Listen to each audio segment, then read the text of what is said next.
500 years ago, one chapter was deemed too dangerous for the minds of ordinary men. Chapter 8 of The Prince, by Niccolo Machiavelli.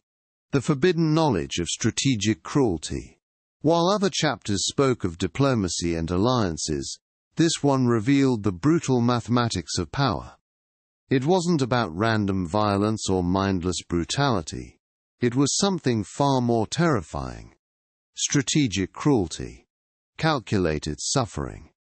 The precise application of fear to achieve lasting dominance.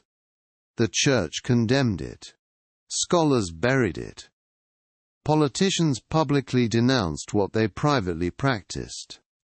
Because Machiavelli had done the unthinkable, he had revealed the operating manual of those who rule. Modern interpretations sanitize his message. They speak of tough decisions and warn necessary leadership. But that's not what Machiavelli wrote. He wrote about the deliberate infliction of pain to maintain control. He studied princes who crushed rebellions not just to end them, but to prevent them from ever starting again. This wasn't philosophy.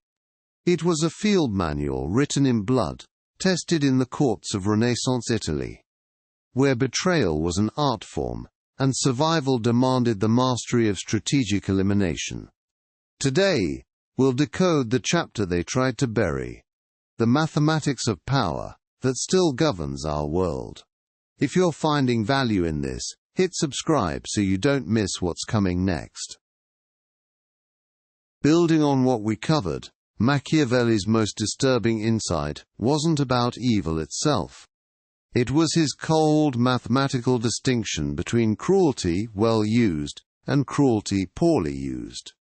Well-used cruelty, he argued, is applied once, swiftly, and out of absolute necessity. Poorly used cruelty drags on, hesitates, and multiplies suffering through indecision. The timing principle becomes everything.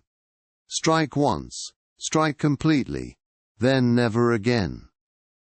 This isn't about enjoying violence, it's about preventing infinitely greater violence through decisive action.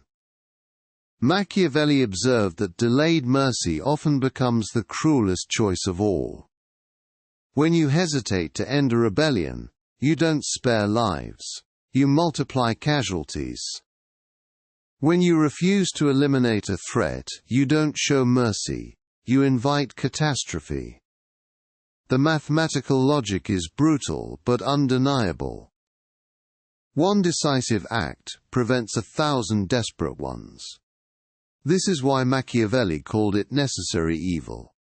Not because it brings joy, but because alternatives bring apocalypse. The doctrine demands you become the villain in small moments to prevent becoming a failure in history.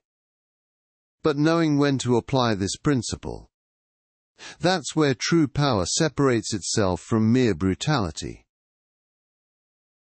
Julius Caesar understood what Machiavelli would later codify. Power demands the systematic removal of threats. Before conquering Rome, Caesar needed to conquer something else: the minds and loyalties of his enemies. The Gallic Wars weren't just military campaigns. They were Caesar's laboratory for testing human nature.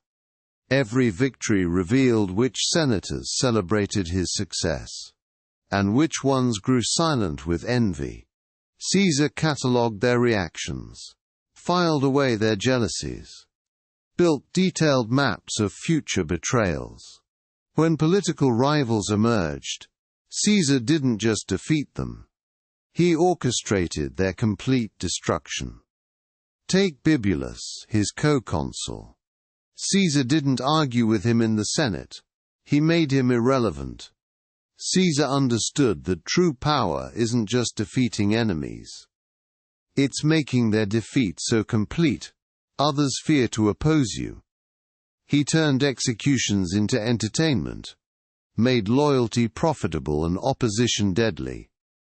But Caesar's masterpiece of strategic cruelty wasn't a battle. It was a river crossing. The Rubicon represented more than a boundary. It was the line between politics and war.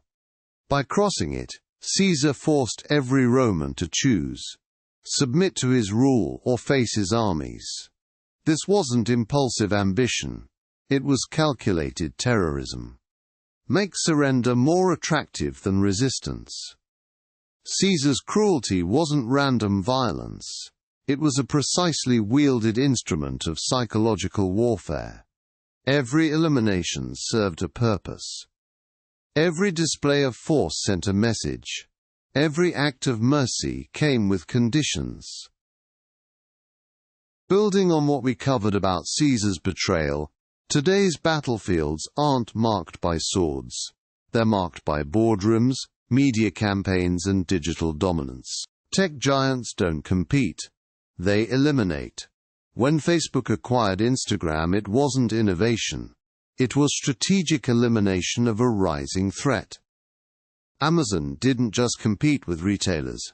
It systematically destroyed entire industries. This is Machiavelli's principle in action. Crush potential rivals before they become actual threats. In politics, democratic leaders practice the same strategic cruelty. They don't assassinate bodies anymore. They assassinate characters. Opposition research, leaked recordings, strategic media placements.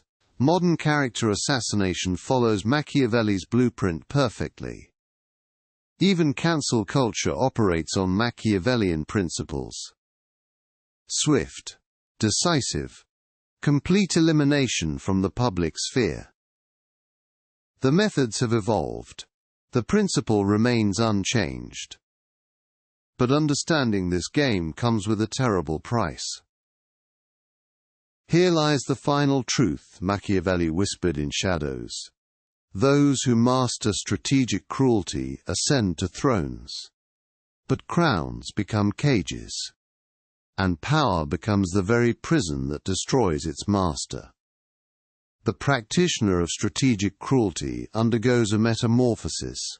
First, they justify. Then they normalize. Finally, they become. Trust becomes a luxury they can no longer afford. Every smile hides a dagger. Every ally becomes a potential executioner. They sleep, with one eye open, knowing that their own methods will eventually be turned against them. The ultimate irony. They become experts at recognizing the very tactics they perfected being used against them. Watch for the signs. When allies begin creating distance.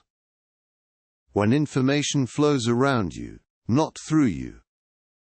When your counsel is no longer sought. When your presence shifts the room's energy from comfort to caution. These are the death knells of strategic elimination. The same symphony they once conducted for others. The price of this knowledge is eternal vigilance. Power gained through cruelty demands constant maintenance through more cruelty. It becomes an addiction. Each act of strategic cruelty demands another to protect the previous one. The crown becomes heavier with each betrayal. The throne grows colder with each eliminated threat. Machiavelli's forbidden wisdom reveals the ultimate paradox. To gain everything, you must be willing to lose everything that makes you human. The master of strategic cruelty achieves immortal power but dies an eternal death. Surrounded by subjects but utterly alone.